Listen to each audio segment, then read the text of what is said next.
जीवन की डाली सूखी गई, ऊपर जीवन आसन भूली।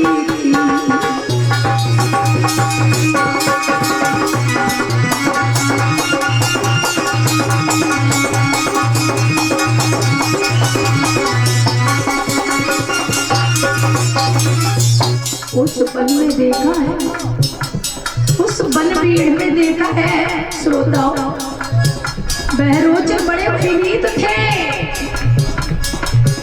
जीवन की अंतिम सांसें थी और मात सामने झूली थी। जीवन की डाली सूखी गई पर जीवन आसन भूली।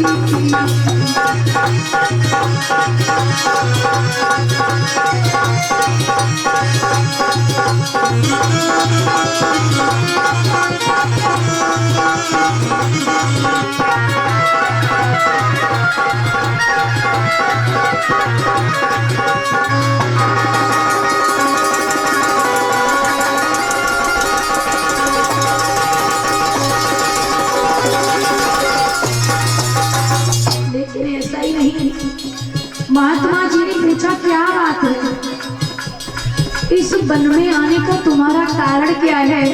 तो बहरोचन बोली महाराज मेरी बात सुनो। सुनता हूँ अपने जीवन में जो पुत्र नहीं जो बातें, मैं तो स्वयं नरक में जाते और पूरे पहुंचती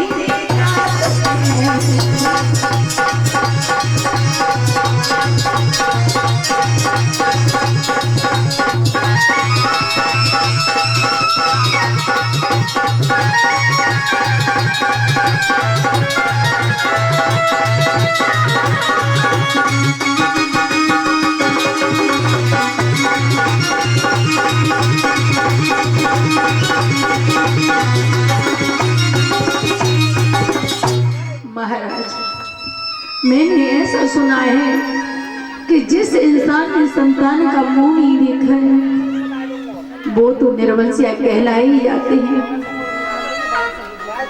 महाराज वो तो निर्वंशिया कहलाए ही जाते हैं। प्रमाण तो ये मिला है कि वो अपने पूर्वजों का भी भविष्य खराब कर देते हैं। महात्मा देव ऋषि नारद कहने लगे देखिए ये तो कर्मों की खेती है, जैसे बीज डालोगे और वैसे ही फसल तैयार हो। ओ भला तुम संतान के ब्रह में यहाँ मरने के लिए आए हो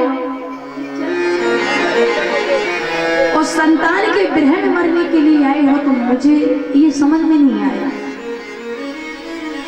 उस बहरोचन की उम्र भी काफी हो चुकी, 60 साल की अवस्था में मरने के लिए उस वन बिहड़ में पहुंचे। कहा कि भला आधी उम्र हो चुकी है, आधी शेष बची, भगवान का भजन करो, संतान के चक्कर में अपने प्राण मत त्यागो। नहीं महाराज, मेरे कोई बालक नहीं, मुझे ऐसे जिंदगी से कोई जीना नहीं है ना। आज सोता झोली से बाबा जी ने एक फल निकाल करके दिया, लो ये फल ले जाओ। लेकिन हाँ ध्यान रखना, इस फल के अंदर तासीर ये है कि इस फल अपनी पत्नी को खिला देना, इस फल में हवा न लग जाए, इस फल को कोई देख न ले, और इस फल में अगर हवा लग गई तो मेरी कोई जिम्मेदारी नहीं है। एकदम से महात्मा जी को प्रणाम किया, ठीक है महाराज चलो। नारद ने फल निकाल के बहरोचन को दिया। बहरोचन ने फल झोली में रख लिया, परिचित महाराज, लेकिन किस्मत ने साथ छोड़ा। रास्ता में पहुंचे, रास्ता में जब पहुंचे तो हुआ क्या, बड़ी भयंकर आंधी आई, बड़ी भयंकर आंधी आई। कैयारे बड़ी भयंकरी आंधी आई तब झुकी आई धिकारी।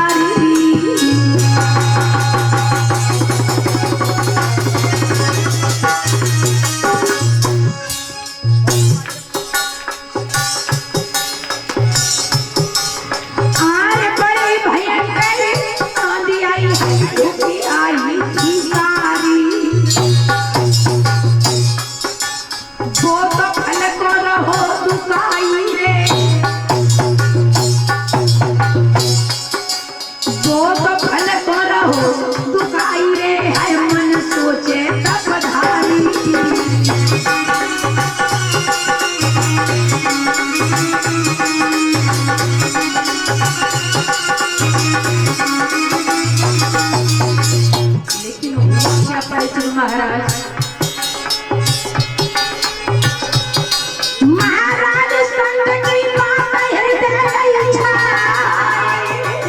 लेके पलऊ कबऊ बदलियो।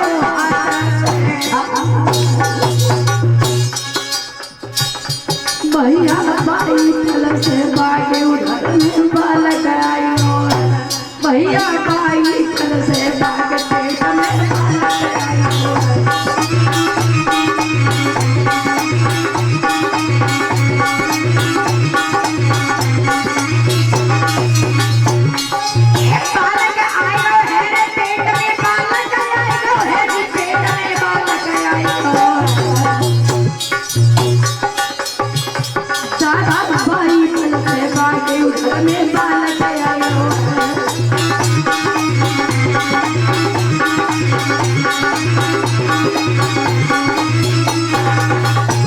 भैया जैसे बहरोचन ने देखा कि बड़ी तेजी से हवा बहा है, महात्मा जी की बात दिमाग में आ गई कि बाबा जी ने कहा था कि फल में हवा न लग जाए, तो हवा लगी तो मेरी कोई गारंटी नहीं।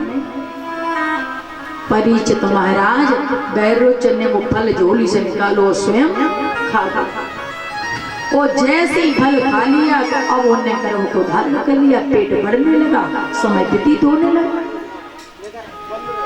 धीरे धीरे जब समय व्यतीत और हुआ जब उधर बढ़ने लगा परीक्षित महाराज बहरोचन सोचने लगे एक दिन वो था कि संतान के चक्कर में मुझे मरना पड़ रहा था, लेकिन आज वो दिन आ गया है कि समाज की लोक लज्जा के कारण मुझे मरना फिर पड़ेगा, क्योंकि उधर बढ़ने लगा। परीक्षित महाराज बहरोचन चल दिए,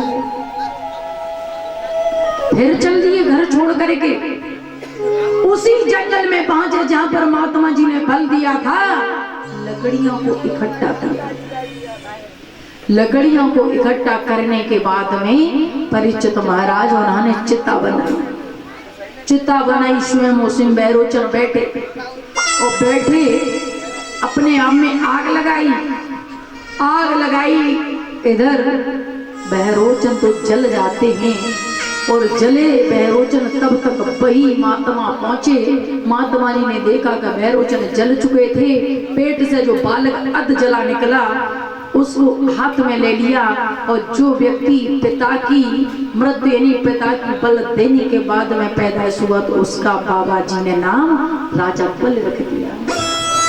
वही ये महात्मा के नामकरण करने के बाद जो बलि जो थे आज ये कहीं इनकी 99 अश्वमेध यज्ञ पूर्ण हो चुकी थी और 100वीं अश्वमेध यज्ञ करने इनके बल ने निश्चय किया, बहरोचन पुत्र थे।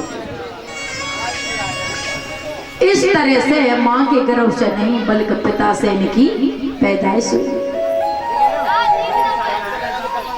माताएं मैंने पीछे बहुत सारी जगह बची होती है, थोड़ा दूर